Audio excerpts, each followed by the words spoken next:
Incharge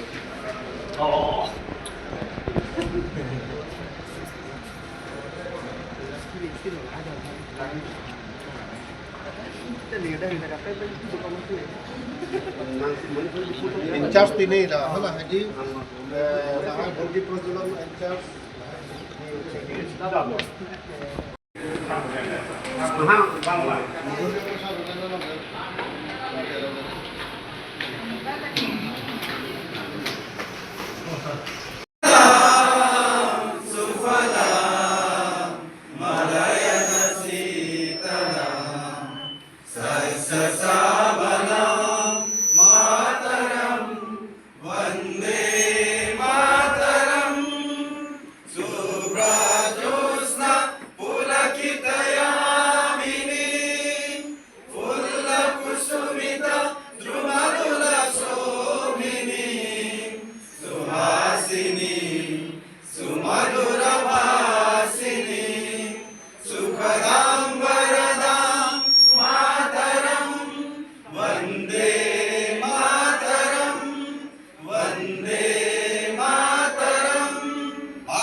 কি আছে আজি পূব কাৰ্বি আংলং জিলা আমাৰ এটা সাংগঠনিক সভা আছিল।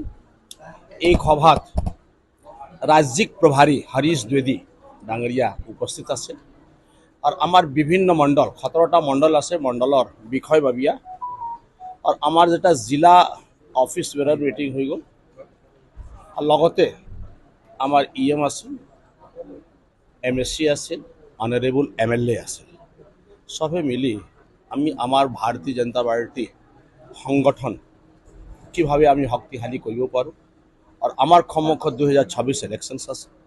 এই নিৰ্বাচনত আমাৰ এটা লক্ষ্য আছে কি অসমত আমি 100+ সিট আনিব লাগিব।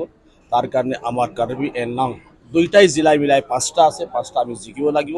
তাৰ কাৰণে বুথ স্টাर्ट करी आमार बुथ शक्ति केन्द्र मंडल जिला की दायित्व आछे, प्रतिजन कार्यकर्ता की दायित्व आछे, की करिब लागिब, परवर्ती समय की आमार दायित्व थाकिब, की आमार काम आछे, एइबिला कामतो आलोचना हल और आमी कामतो भगाई दिछु कोने की करिब और सभे এই যেটো आमार सम्मुखत विषय आछे, आमार एटाई विषय एटाई लक्ष्य आछे कि भारतीय जनता पार्टी এটা শক্তিশালী সংগঠন কৰিব লাগিব যেতিয়া কি আমাৰ ৰাষ্ট্ৰীয়তাটো আমি অচল ৰাখিব পাৰোঁ। এইটো হ'ল ভাৰতীয় জনতা পাৰ্টিৰ আজি বিষয়। আজি লগতে আমি আপোনালোক জানেহি মন কি বাত প্ৰধানমন্ত্ৰী নৰেন্দ্ৰ মোদী ডাঙৰীয়া 119টা এপিসোড হৈ গৈছে ইয়াৰ আগতে আৰু আজি 120th এপিসোড আছিল। আমি 11টাৰ পৰা 11:30 লগত আমাৰ ৰাজ্যিক প্ৰভাৰী, आमार जिला বিষয়ববীয়া, मंडलर বিষয়ববীয়া, विधायक और आमार इएम एमएससी लगते आमी शुनिছোঁ और तेखेते जी कथाटो कले प्रधानमंत्री नरेंद्र मोदी जी कथाटो कय एक्चुअली मन की बातत पलिटिकल कथाटो নহয়। एटु किभाबे आमी এটা সমাজ ভাল সমাজ গঢ়ি তুলিব পাৰোঁ, ৰাষ্ট্ৰ এটা বনাব নিৰ্মাণ কৰিব পাৰোঁ, তাৰে কথাটো তাতে থাকে এইবিলাক কথা আৰু এইবিলাক কথা আমাৰ অঞ্চলত কিভাবে আমি কামত লগাব পাৰোঁ। प्रतिजन व्यक्ति आमी এই মেসেজ তেখেতক আমি দিব কাৰণে আমি ইয়াতে খুলিলোঁ। এতিয়া আমি গাঁৱে গাঁৱে যায়, বুথে বুথে যায়, প্ৰধানমন্ত্ৰী নৰেন্দ্ৰ মোদী মন কি বাত বুথৰ মাধ্যমত আমি ৰাইজক লৈ যাম। সেইটোৱে আমাৰ আজি এটা কাৰ্যক্ৰম আছে।